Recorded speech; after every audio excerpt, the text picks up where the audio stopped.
কি একটা চিন্তা মাথার মধ্যে ঢুকলো, সামনেই বড় বিপদ, পারি দিব কি করে?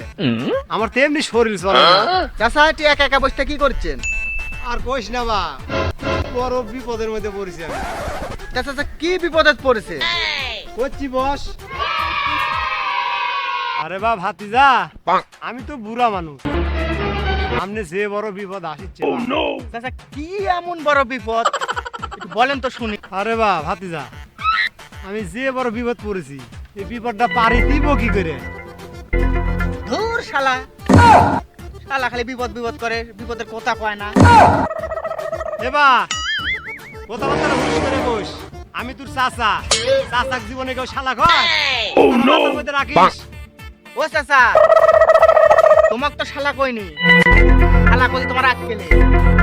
কি বিপদে পড়েছো সেটা যদি না কও, তাহলে সমস্যার সমাধান করব কি করে? কেরে বা ভাতিজা, আমি তো বুড়া মানুষ, সামনে যে বড় শীত আসছে, আমার তো খুব ভয় হচ্ছে। তবে চাচা তা তো ঠিকই আছে, তবে আমি একটা বুদ্ধি দিতে পারি।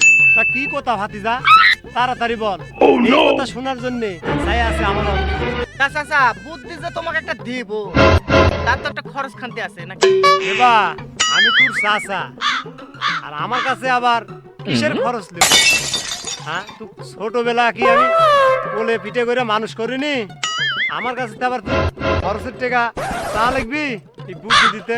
চাচা বুদ্ধি লিলে লেন, না লিলে না লেন, আমার অত বাপু পেরাটেরা নাই। আহা, এ বাপু রাগ করিস না, তুই বুদ্ধিটা দে। তা বাবু বুদ্ধি আমি দিচ্ছি, তা তুমি কত কি দিবে সেটা বলো। এবা যা দেওয়ার দিবনি, আরে বুদ্ধিটা তো দিব। চাচা ওই যে দেখো পিছনে, তো বাবা দেখ নুই। তে ওই পুকুর যখন দেখতে পাচ্ছ চাচা, প্রত্যেক দিন সকালবেলা ওই ভোরে নামাজের পর পর প্রতিদিন আইসে 3টা করে এই পুকুরে ডুব দিবে। দেওয়ার পর 1 কেজি করে মধু খেয়ে নিবে। দেখবে বাপু তোমার শীত মিনিট আর কিছু লাগবে না। আমি পারি না আর পারি না, আমি কেন মরি না? রে বাপু, তুই কি বুদ্ধি টুদ্ধি দিলু না মাইরে ফেলা দেওয়ার বুদ্ধি দিলু? মতি গতি তো আমার ভালো ঠিক দিছে না রে বা। এই রে, এই শালার চাচা মনে হয় বুঝতে হালাইলো। এক যজ্ঞর জমি জাতি, আর তো চাচা তো 3 বিটি। এই জমি জাতি লোয়ার আমি তো ধান্দা করেছি। এই চাচা বুদ্ধি মনে হয় তার খাটে না, এই কাম তার মনে হয় না।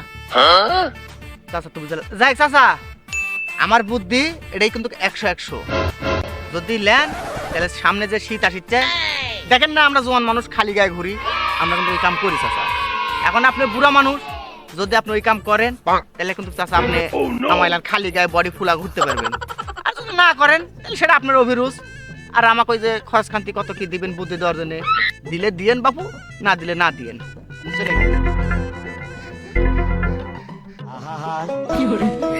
আমি পারি না আর পারি না, আমি কেন মরি না? বলেন কি? আব্রাইল কি চিনে না আমারে গো? দর্শক ভাইরা, আমার ভাতিজা যে বুদ্ধি দিল, এই বুদ্ধি কি নেওয়া যাবি? যদি নেওয়া যায় তাহলে আপনারা কমেন্টের মাধ্যমে জানায় দিবেন।